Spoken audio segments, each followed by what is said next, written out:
Auzubillahiminash-shaytanir-rajeem. Bismillahir-rahmanir-rahim. Assalamu alaikum wa rahmatullahi wa barakatuh, students. Today I, Hina Nara, teacher HS Kaslu, delivering lecture for class 4th.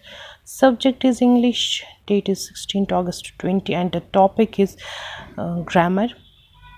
Proportion पढ़ रहे हैं पिछले कई lectures में और आज का जो टॉपिक है that is third type of proportion, that is compound proportion और वी कैन से कम्प्लेक्स प्रपोशंस.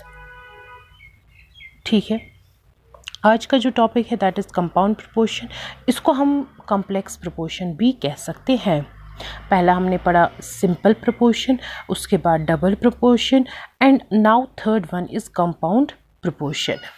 तो कंपाउंड प्रपोशन और complex proportion consist of two or more words, usually a simple proportion and another word, to convey location. Some examples are in addition to, on behalf of and in the middle of.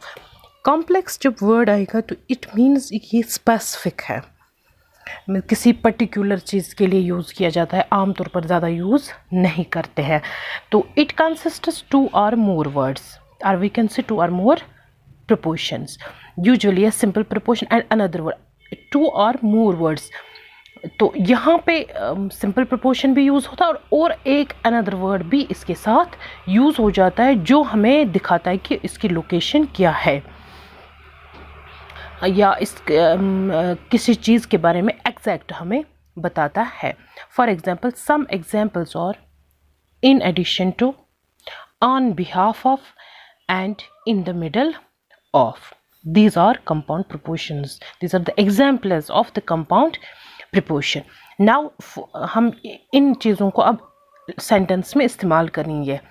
Compound proportion जो words हैं इनको हम अब इस्तेमाल करेंगे किसमें, sentences में. First is I attended the meeting on behalf of my company. ठीक है, ऑन सिंपल प्रपोर्शन है, बिहाफ ऑफ इसके साथ एड ऑफ माई कंपनी, मैं मीटिंग अटेंड कर रहा हूँ अपनी कंपनी की तरफ से. तो ये जो एडिशन जो वर्ड है इसमें this one is a simple proportion and these और एडिशन वी कैन से, जो इसमें ऐड होते हैं. इसमें जो एक्स्ट्रा वर्ड्स जो है एक प्रपोर्शन के बाद जो बिहाफ ऑफ जो आता है, तो ये these are called the compound proportions. फिर या यहाँ पे हम देखेंगे दूसरा सेंटेंस जो है, we were in the middle of the storm. We were in the middle of the storm. So in the middle of, in the middle of simple proportion भी है और इसके अलावा भी और वर्ड्स है तब ये सेंटेंस बनता है. तो जब इन ये टू और मोर प्रपोर्शन और वी कैन से टू और मोर वर्ड्स यूज़ हो जाएंगे इसमें, तो इट मीन्स ये कंपाउंड प्रपोर्शन है. Another example is he has gym class in addition to his regular classes today. उसको जिम क्लास भी है इन एडिशन टू, अपनी रेगुलर एग्जाम ये क्लासेस के बगैर भी उसको क्लासेस है. Another example, aside from singing, she also played the piano at the bar. Another example, my car is parked in front of the mailbox. So मुझे उम्मीद है कि आपको ये समझ आया होगा, तो आप इसको अच्छे से नोट भी कर सकते हो. मैं थोड़ी देर के लिए आप यहाँ पे रख रही हूँ ये, तो आप इसको अच्छे से नोट भी कर सकते हो.